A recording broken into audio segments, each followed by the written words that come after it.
8:40 de la tarde, 7:40 en las Islas Canarias, y vamos con nuestra sección económica de los jueves. Juan Ramón Rayo, profesor de la Universidad Francisco Marroquín, muy buenas tardes.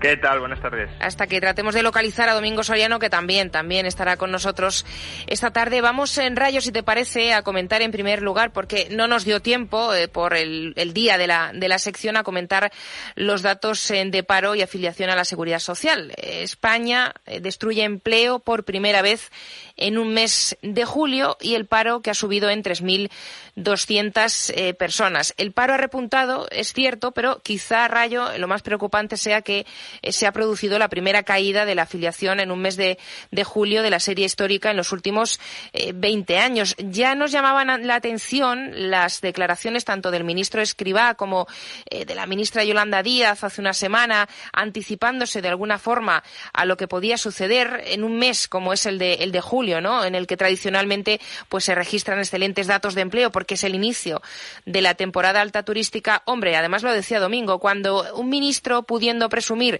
se pone la venda antes de la herida, pues ya nos hace sospechar que la cosa igual no va a ir muy bien. Rayo, vamos con esta primera valoración de los datos de paro, y ahora saludamos a Domingo, que ya le tenemos por aquí. Sí, efectivamente, como dices, y como decíamos en la última tertulia, las declaraciones de la ministra de Trabajo en Radio Nacional de España pues eran llamativas, porque fue a una entrevista masaje, digámoslo así, para celebrar exultantemente los buenos datos, que también dijimos en este programa, que eran buenos datos de la EPA del segundo trimestre del año. Sí. Y prácticamente cada frase que decía, son muy buenos datos, son unos datos extraordinarios, llegó a decir, iban acompañados de pero quiero hacer un llamamiento a la prudencia, porque estamos viendo que las cosas a partir de la segunda mitad del mes no están yendo tan bien. Bueno, y efectivamente no han sido buenos datos. Han sido los peores datos en un mes de julio de toda la serie histórica de afiliación a la Seguridad Social. Y claro, esto en otro contexto, pues podríamos simplemente atribuirlo a factores estacionales, como el ministro Escrivá está intentando hacer ahora mismo, que se adelantaron, como ha cambiado la modalidad de contratación en España, fijos discontinuos, no temporales, pues se adelantaron contrataciones fijas discontinuas que antes serían temporales a junio, y por tanto en julio ya no se les ha vuelto a contratar como temporal.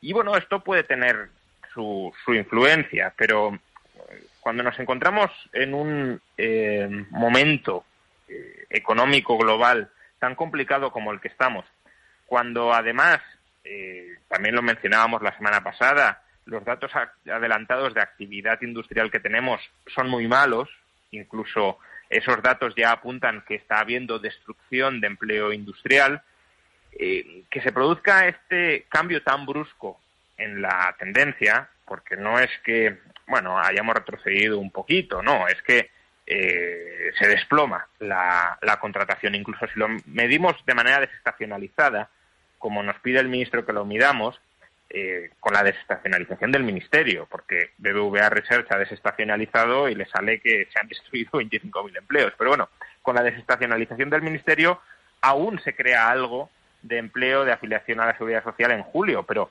claro, está muy por debajo de otros meses de julio pasados o de la media de los últimos, ya no en julio, sino la media desestacionalizada, porque ahí sí se puede comparar, de los últimos meses. Entonces, incluso con serie desestacionalizada algo ha pasado, algo raro ha pasado. Y claro, que pase algo raro en un momento económico tan complicado, cuando te están diciendo que las cosas no van bien, pues como mínimo hay que tener la mosca detrás de la oreja. Si además la explicación del gobierno fuera cierta de que, bueno, se han trasladado a junio contratos que se hacían en julio, pues lo lógico, entiendo, es que esa pauta la viéramos durante, bueno, de manera más o menos uniforme en julio, pero es que lo que se nos ha dicho es que hasta el 15 de julio las cosas iban más o menos bien, sí, y a partir del 15 de julio se han torcido mucho. Entonces, todo esto, y además también la actitud del gobierno, que hay que mirar con otros ojos los datos. Con otras lentes, dijo Pedro Sánchez, eso es. Eso es. Yolanda Díaz en la entrevista no solo dijo que los de julio iban a ser malos, sino que también serían malos los de agosto, los de septiembre, los de octubre. todo esto creo, Calviño hablando o no descartando ya la posibilidad de recesión, y si entramos en recesión no vamos a crear empleo, eso es evidente. Creo que todo esto, tanto la actitud política como el contexto económico, sugieren que este dato no es un dato más, sino que puede ser un punto de inflexión en el buen comportamiento que había tenido el mercado laboral español desde el fin de la pandemia. Domingo, muy buenas tardes. Hola, ¿qué tal? No sé con qué lentes ves tú estos datos de paro y de afiliación a la Seguridad Social.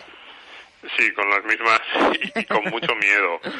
No, claro, a ver, el gobierno hay dos factores muy importantes. La primera es el primero es ese cambio de tendencia tan brusco, decía Juan Ramón ahora, que es verdad que llama la atención. Yo no recuerdo muchas situaciones en las que se haya visto casi ese movimiento, ¿no? De mes a mes, es difícil de explicar. Y efectivamente ese adelanto de que esto lo normal es que continúa en el fin del verano y en el otoño. Y luego que todas las noticias que nos rodean van en la misma línea. Es decir, me imagino que ahora iríamos a hablar de lo que van a hacer los bancos centrales, de la subida de tipos, que alertan de una recesión. Eso es. Y ahí España es una de las economías más vulnerables. Es decir, todo lo que podría pasar mal, que puede afectar a muchos, que evidentemente, o a todos los países, va a afectar a todos los países, a algunos les afectará más que a otros.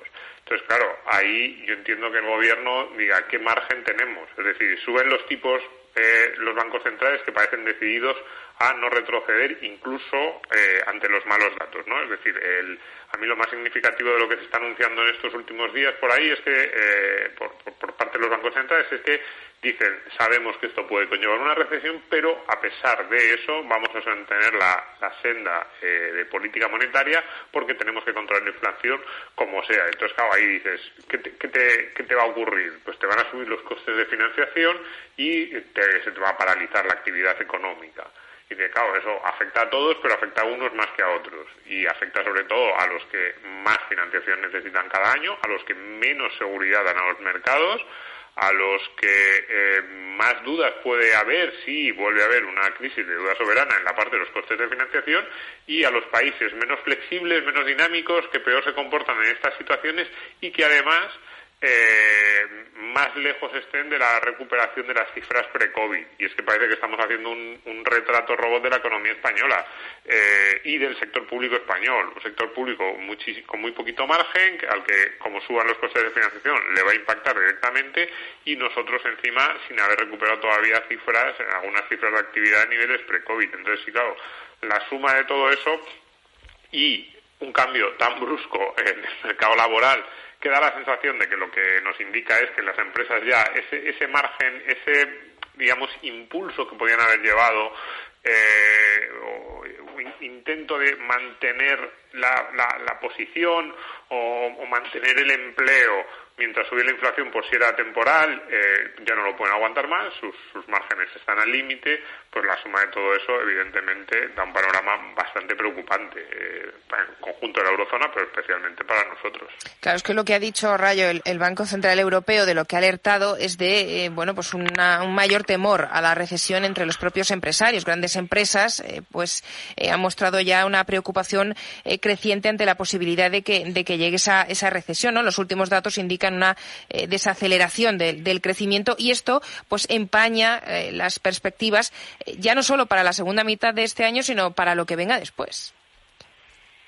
Rayo. Sí, totalmente. Estamos en un escenario, lo decíamos hace algunas tertulias, de un horizonte donde parece que o tenemos recesión o tenemos alta inflación que terminará conduciendo a recesión. Es decir, esto tampoco hay que plantearlo como una disyuntiva de recesión sin inflación o inflación con crecimiento. La inflación, si permites que siga desatada, pues te terminará llevando a la recesión también, y tendrás recesión con inflación, que eso es lo que quieren evitar los bancos centrales. Entonces, decíamos que el horizonte de alguna manera es este, pero lo que nos estamos encontrando es que la inflación todavía no frena, todavía no está cediendo. El Banco de Inglaterra, por ejemplo, hoy ha subido tipos de interés, los más altos, el nivel más alto desde el año 2008, es decir, desde antes desde el inicio de la anterior crisis financiera, y los ha subido porque dice que espera que la inflación se dispare al 13% en Inglaterra a lo largo de este año. Los ha subido en 50 puntos, por dar el dato. Los ha subido, decía, en 50 puntos el Banco de Inglaterra. Eso es, 50 puntos hasta el 1,75% y ya digo, lo suben porque consideran que la inflación sigue descontrolada, y sigue descontrolada a unos niveles históricos. No es que se te haya descontrolado al 4%, al 5%, es que se te está yendo, dice el Banco de Inglaterra, al 13%. Y aunque cupiera esperar que la inflación, en el contexto que estamos viviendo, pues, los precios del petróleo se han moderado significativamente durante las últimas semanas. En España llevamos ya 6 semanas de bajadas de precio en los carburantes. El precio de la electricidad no se está disparando, o sea, sigue disparado, pero que no está reacelerándose. Muchas commodities de materias primas alimentarias también están bajando de precio. El precio del trigo, por ejemplo, está más barato que antes de la invasión de Ucrania. En ese contexto parecería que los precios tienen que empezar a bajar, pero no están bajando, con lo cual vamos, si esto es así, si hay una resistencia a que bajen los precios, y bajar no es que pasen del 13 al 10 o al 8, es que en no muchos años tengamos anclado el 2%, que es el objetivo que buscan los bancos centrales.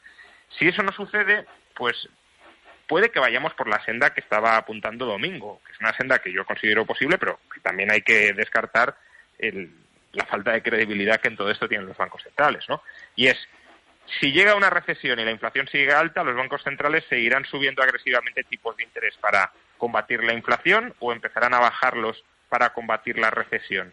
Y de momento los bancos centrales están diciendo que no, que aunque venga recesión, ellos no ven que la inflación esté controlada y que por tanto seguirán subiendo los tipos de interés. Quienes han tenido un discurso más duro en esto han sido, como sucede ya en los últimos meses, la Reserva Federal de Estados Unidos, que, bueno, hace un par de días varios miembros de la FED dijeron que, por supuesto, que no ven ninguna bajada de tipos en el horizonte, pero que tampoco ven una ralentización del ritmo de subida de tipos de interés, que no estamos, dijeron, ni remotamente cerca del momento en el que los tipos de interés van a dejar de subir, y que incluso para la próxima reunión pues no descartan subir 75 puntos básicos como en las dos anteriores, que es una subida de tipos histórica. Recordemos que cuando se hizo la primera, hace un par de meses, de 75 puntos básicos, fue la mayor subida desde el año 94. Bueno, ya llevamos 2 seguidas y puede que nos encontremos ante una tercera. Estamos ante el ritmo de restricción monetaria más acelerado desde los años 70, desde los años 70-80, incluso superior en algunos sentidos. Por tanto, claro, que no se atisbe freno a la inflación, ni por tanto freno a este endurecimiento de la política monetaria, salvo que los bancos centrales estén yendo de farol y cuando caiga la economía, pues aunque la inflación esté alta, bajen tipos, pues nos aboca a un escenario muy complicado, porque la economía ya está sufriendo en términos reales, y a ese sufrimiento en términos reales se irá añadiendo cada vez más el endurecimiento de las condiciones financieras.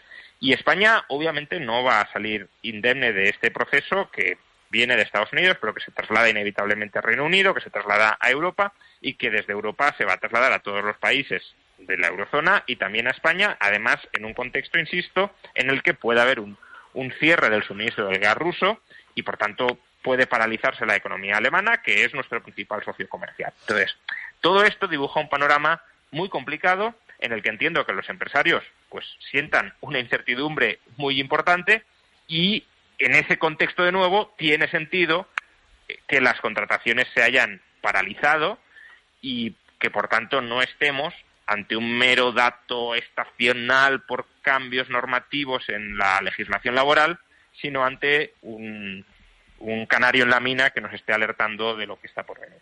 Por apuntar el dato bueno, en España la inflación está en el 10,8. Me llamaba la atención, Domingo, el titular que lleva hoy el Independiente: Moncloa lo fía todo a que la inflación afloje en septiembre y pueda camuflar un otoño difícil. Hombre, yo no sé si esto va a ser o no va a ser muy, muy posible. Y tenemos ahí la noticia del Banco de Inglaterra subiendo en 50 puntos los tipos, y además es el 6º incremento ya consecutivo del precio del dinero. Claro, pero y lo que es significativo para mí es el cambio de discurso. Es decir, porque además luego ahí hay otra discusión, ¿no? Desde el gobierno a veces hay voces, sobre todo la parte de Podemos, dicen que el Banco Central Europeo se está equivocando o que no debería tomar este tipo de medidas y bueno, pues ahí es un debate en el que podríamos entrar. Yo en la última década probablemente me habría gustado que el Banco Central Europeo hubiera sido más estricto en su política. Ahora me parece que esto que están haciendo los bancos centrales es dolorosamente necesario y que hay que hacerlo, pero esa es otra cuestión. Lo importante es, es la discusión teórica, pero lo importante es qué van a hacer y cómo nos va a afectar. Entonces, claro, el gobierno dice, no, esperamos que se ralentice la inflación. Bueno, puedes esperarlo, a ver si se cumple o no, y sobre todo, eso va a cambiar, hombre, si se ralentizará mucho, sí, si no da la sensación de que no, de que el Banco Central Europeo va a seguir la línea de los demás bancos centrales, porque además, cuidado, si los demás bancos centrales siguen subiendo tipos de interés y el Banco Central Europeo no lo hace, lo que va a hacer es debilitar muchísimo al euro frente a las otras monedas y hacer que los precios en la zona euro todavía suban más. Porque claro, si el resto de monedas están ofreciendo más rentabilidad, pues eso va a debilitar la nuestra, con lo cual más incentivos a que el Banco Central Europeo haga algo. Y en este sentido hay que recordar que yo puedo creer que es, como decía antes, dolorosamente necesario. Hablamos estaba diciendo ahora Juan Ramón, desde los finales de los 70, principios de los 80 no veíamos algo así. Es verdad, se está citando mucho la política que siguió Paul Volcker en la Reserva Federal, en el inicio del mandato de Ronald Reagan, o el final del mandato de Jimmy Carter, inicio de Ronald Reagan, y cómo contuvieron una inflación que estaba disparada en Estados Unidos. Pero cuidado, no hay que olvidar que todo aquello, si es verdad, funcionó. Yo creo que se hizo lo que se tenía que hacer, pero funcionó generando unos años muy complicados en Estados Unidos. Sí. Es decir, el PIB en Estados Unidos en el año 80 y en el año 82 cayó. En el año 82 cayó casi un 2%. La economía americana, que además es una economía bastante dinámica, bastante flexible y que es capaz de amoldarse a situaciones muy complejas. Entonces, y generó una tensión en la última mitad de la década de los 70 y principios de los años 80. Fueron años muy complejos desde el punto de vista social, político. Ya hemos visto lo que pasó en Europa entre el año 2008 y 2012, incluso en Grecia podríamos irnos más allá hasta 2015. Las repercusiones de todo tipo, también políticas, institucionales. Es decir, veamos qué es lo que está ocurriendo y sepamos que que no es solo una cuestión económica, que también, pero las consecuencias, cuánta paciencia va a tener el electorado, cuánta paciencia puede tener el electorado ante ese escenario de alta inflación y posible caída de la actividad, porque claro, tener inflación, pero por lo menos que siga creciendo y que siga habiendo empleo, pero ese escenario de esa inflación es terrible en todos los sentidos, también en este. Y entonces, claro, el gobierno dice, no, esperamos que a ver si hay poca inflación y la gente se lo olvida. Sí. Es una esperanza muy complicada. No hay muchos datos a los que agarrarse, pero es que además ni siquiera ellos tienen el arma, digamos, que podrían tener en otro caso, que yo creo afortunadamente no la tienen, de política monetaria, otro tipo de cuestiones, porque están en manos de lo que vaya a decidir el Banco Central Europeo en algunos de estos aspectos, y da la sensación de que lo que va a decidir es mantener la senda iniciada en las últimas semanas. Bueno, el arma del poder de la distracción, Domingo, ese sí lo tienen, que bueno, llevamos una semana hablando de la corbata del presidente y se nos están olvidando otro tipo de cosas. En eso sí que se les da bien, eso hay que reconocérselo. Juan Ramón Rayo, profesor de la Universidad Francisco Marroquín, gracias, muy buenas tardes, hasta la semana que viene. Buenas tardes, hasta otra. Domingo Soriano, compañero de Libre Mercado, muchísimas gracias, a ti también, hasta el lunes. Muchas gracias. Adiós, descansa.